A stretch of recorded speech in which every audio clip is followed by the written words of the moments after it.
ಯಾವುದೇ ನಮ್ಮ ಮುಖ್ಯಮಂತ್ರಿಗಳು ಅವರಿಗೆ ಭೇಟಿಯಾಗಲಿಕ್ಕೂ ಸಹ ಅದು ಅವಕಾಶ ಕೊಟ್ಟಿದ್ದಾರೆ.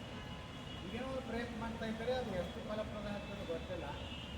ಆದರೆ ಒಂದು ಸೌಹಾರ್ದಯುತವಾದಂಥ ಎರಡು ರಾಜ್ಯಗಳು, ಯಾಕಂದರೆ ಎರಡು ನಮ್ಮ ದೇಶದ ಎರಡು ರಾಜ್ಯಗಳು, ಕರ್ನಾಟಕದ ರೈತರ ಹಿತಾನು ನೋಡ್ಬೇಕಾಗ್ತದೆ.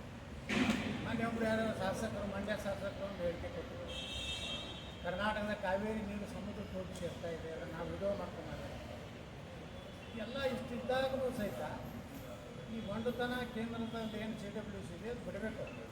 ವಾಸ್ತವಿಕವಾಗಿ ತಮ್ಮದೇ ಒಂದು ತಜ್ಞರನ್ನು ಕಳಿಸಿ ಕರ್ನಾಟಕ ಸ್ಥಿತಿ ಏನಿದೆ, ಅವ್ರು ನೀರು ಬಿಡೋ ಪರಿಸ್ಥಿತಿಯೊಳಗಿದ್ದಾರಲ್ಲೋ, ಅವ್ರ ಬೆಳೆಗಳಿಗೆ ಸಾಕಾಗೋ ನೀರಿದೆಯಲ್ಲೋ, ಕುಡಿಲಿಕ್ಕೆ ನೀರಿದೆಯಲ್ಲ ಅಂತ ಅಧ್ಯಯನಕ್ಕೆ ಒಂದು CWCದಿಂದ ಬರಬೇಕು, ವಾಟರ್ ಕಮಿಷನ್. ಆ ರೀತಿ ಅಧ್ಯಯನ ಮಾಡಿಬಿಡು. ಸುಮ್ಮನೆ ದಿಲ್ಲಿಯಲ್ಲಿ ಕೊಟ್ಟು ಏನು ಬೇಕಾಗಿ ಬಿಡಲೇಬೇಕು, 24 ತಾಸಲ್ಲಿ ಬಿಡದೇ ಇದ್ದರೆ ಅದನ್ನು ಮಾಡ್ತೀವಿ, ಕಂಟೆಂಪ್ಟ್ ಹಾಕ್ಬೇಕಂದ್ರೆ ಧಮಕಿ ಏನು ಕೊಡ್ತಾರೆ. ಅದಕ್ಕೆ ತಮಿಳುನಾಡು ಮುಖ್ಯಮಂತ್ರಿಗಳು ಸಹಿತ ಇವತ್ತು ಏನು ನಮ್ಮ ಮೇಕೆದಾಟು ಅದ್ರ ಬಗ್ಗೆನೂ ಅತಿ ಮಾಡ್ತಾ ಇದ್ದಾರೆ. ಈ ರೀತಿ ಒಂದು ರೀತಿ